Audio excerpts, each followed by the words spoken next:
কোরআন বলছে। তা তোমরা ভয় করো আল্লাহকে, ভয় করার মতো ভয় করো। ওয়া আম্মা মান খাফা মাকামা রাব্বিহি, আল্লাহ বলছেন, এখানে নবী বলেননি। হতে পারে এটা সহি নাইলে জয়ীফ, এটা হাসান হতেও পারে নাইলে জয়ীফ হতে পারে।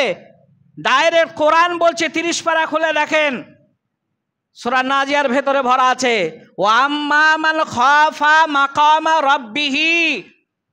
কোনো মানুষের অন্তরে, হৃদয়ে, দিলে যদি এই পরিমাণ যদি ভয় থাকে, কি ভয়?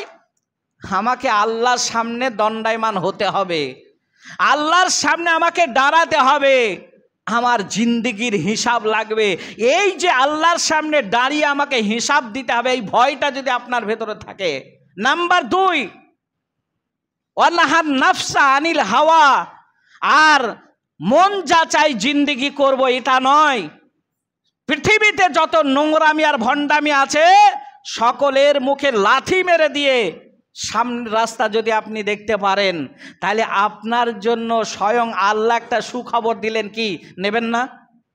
আল্লাহ সুখবর দিয়েছে, নেবেন না?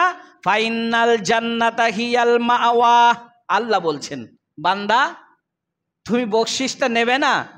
তোমার ভয় যদি কাজ করে আমাকে আল্লাহর সামনে দাঁড়াতে হবে, দুনিয়ার ভণ্ডামি ছেড়ে দিয়ে যদি পরকালের আশা যদি তোমার থাকে, তাহলে ফাইনাল জান্নাতা হিয়াল মাওয়া, তুমি জান্নাতে যাবে নয়, জান্নাত তোমাকে দেবি কে?